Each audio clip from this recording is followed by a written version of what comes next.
Hey there, health fans. Travis Robbins here again with Nick and Dan, and we're going to talk about the sit rising test. I don't love the name of this, Dan. I think we didn't come up with it because there's actually a ton of research behind this, which is really exciting. But I've also called it stand to sit to stand. It's a lot of words, but basically, it's a test for strength, mobility, balance, lower extremities. It's like a really comprehensive test that we're going to talk about. So, Dan, if you were going to educate somebody on how to do this test, again, when you see this, there'll be resources in terms of videos, which work a little bit better for this movement. But what is this test? How would you instruct someone to do this test? So essentially, it's just can you get up and down off the floor using as little like assistance or points of contact as possible. So you get graded on how well you can lower to the floor under control and then get back up off the floor. Right. So we ask our patients this a lot. It's like we'll say, "Hey, when's the last time you got down onto the floor?" And a surprising number of them, especially as they trend to an older age, will say, "I haven't done that in a very long time." Because why, Nick? You can kind of get away with not getting on the floor, right? It's amazing how many people don't do it, and or like you said, they'll make either an exception or a compensation in some way to just not get down and up. Yeah. So people will say, why do I need to get down on the floor? Like everything happens up here, not that big of a deal. In some ways, you can kind of justify why they would say that. Think about your life, right? You get onto a bed that's pretty high up on the floor and you go to sleep and then just go through your entire day. Put your feet on the ground, you walk around, you go up and down stairs, you get in and out of a car. Most people will commute a ways if you're in the working population. They'll sit in a chair and they'll do their job all day. And they'll come home and they'll have dinner and they'll sit on the couch and watch TV and then they'll go to bed. You can get away with not getting down onto the floor unless you purposely do it for long periods of time. You don't have to do that. So what we're going to try to, I don't like the word sell you on, but it's a really good skill to have to be able to go from standing down to the floor and then getting back up. So again, the video will do this more justice, but basically, if you wanted to do this right now, you would go from a standing position, find somewhere that's non-slip, like not a slippery surface, right? Because if you haven't done this in a while, then it's something that you want to make sure you don't slip when you do it. And it seems kind of super simple, but you just kind of go down to the floor without using your hands, I guess is probably the easiest way to do it for support.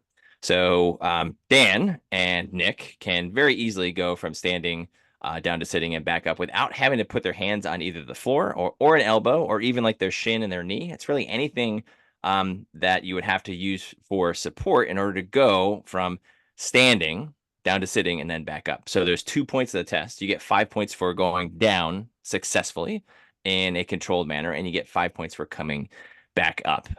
So quick disclaimer, if you're having pain while you do this or you don't feel safe while you're doing it, meaning you go to get down on the ground if you haven't done that in a while and it feels like I might have a fall, we definitely don't want you to do this because we're trying to prevent falls, not cause them.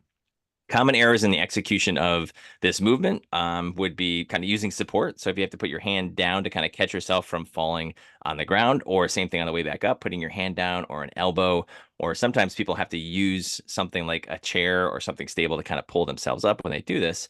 Those are the ways that you're going to get points off on the test. So Dan, why don't you go into scoring the movement? So I kind of talked about it a little bit. You get 5 points for going from standing down to the floor successfully and 5 points for coming back up successfully. What does successful look like?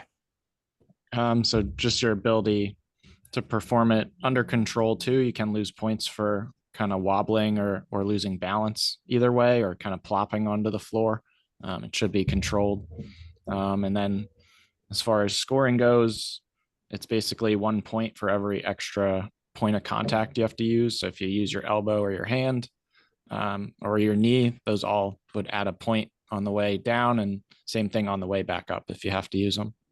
Yeah. So you start with a perfect score, 10 out of 10, and then we start taking points away.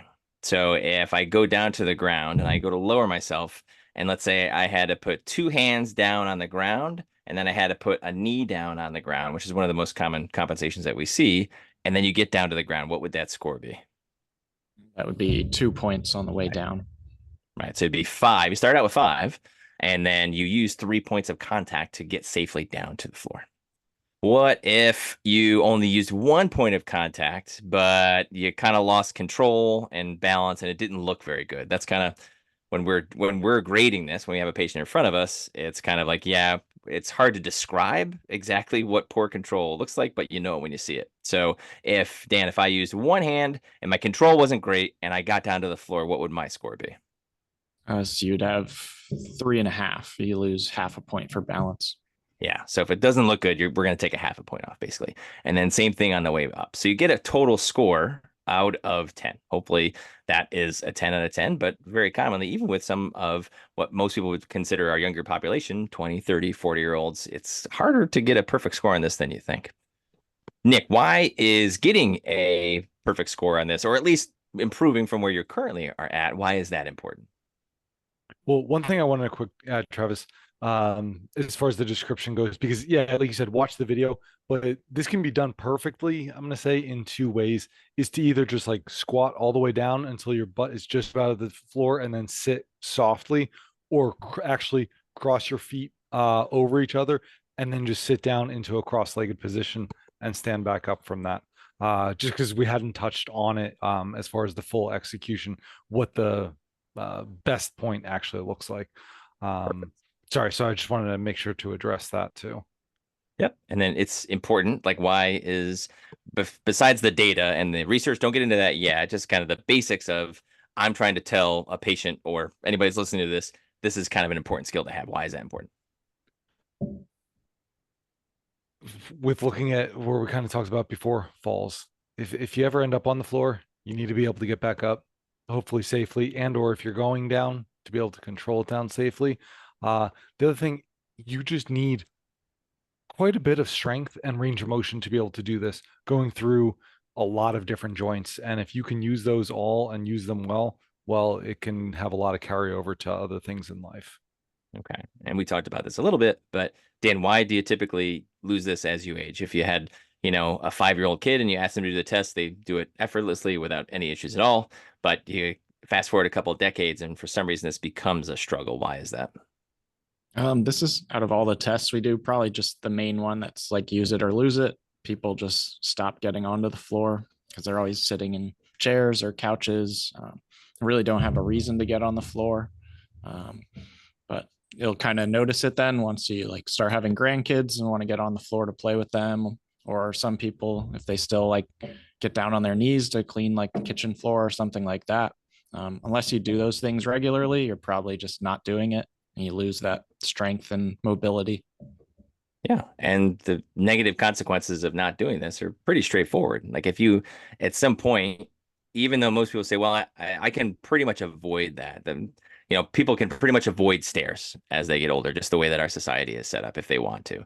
But the negative consequences are if you really did have to do that, like Nick explained, where you have a fall and you have to get up. I've had patients tell me they have fallen in their yard and they weren't able to get up because there was nothing around. Like if they were in their house, they could probably get over to a couch or a chair and they can get up. But when you're out in the yard and there's nothing out there, I had a patient, he had to like army crawl over to the fence. He came in, his arms were all scratched up, his belly was scratched up because he didn't have the skill to go from being on the ground to getting up. And it's not like this guy was in a wheelchair either. He was a pretty functional human, but like what Dan said, if you don't do this stuff normally, then you kind of lose it. And I always go back to, like, I think we've said it before, like Dan's lazy man's mobility work. Just get on the floor, just like be on the floor. And I'll tell you, if you are not normally on the floor, set a timer and just sit. I don't want you to do anything. Just sit on the ground. Like if you can do that for 20 minutes and not feel like you had a workout, I would be surprised. Most people usually struggle with that a little bit. So just spend some more time on the floor. And like Dan said, if you don't use it, then you definitely lose it. So what do the scores mean? So they're kind of bracketed into 4 groups, right, Dan? So we've got 4 groups of 0 to 10, and we kind of break them up into 0 to 3, 3.5 to 5.5, 6 to 7.5, and 8 to 10. When someone takes this test, what does that say about their ability to age successfully? I guess I'll leave it there and see what you say. Yeah. So every like grouping in the research, you have like a 20% jump in like mortality risk. So all cause mortality, like likelihood to die of any issue or disease, that goes down by 20% for every group you move up. So if you're in the lowest group, even just getting a little bit better, you're going to have like a 20% reduced risk of all-cause mortality. And then that difference between the top and the bottom group is like 5 or 6 times. So it's a huge benefit, even just moving out of that lowest group. Okay. So we're going to spend a little bit of time here because Dan just had some stuff and it shouldn't make sense to you.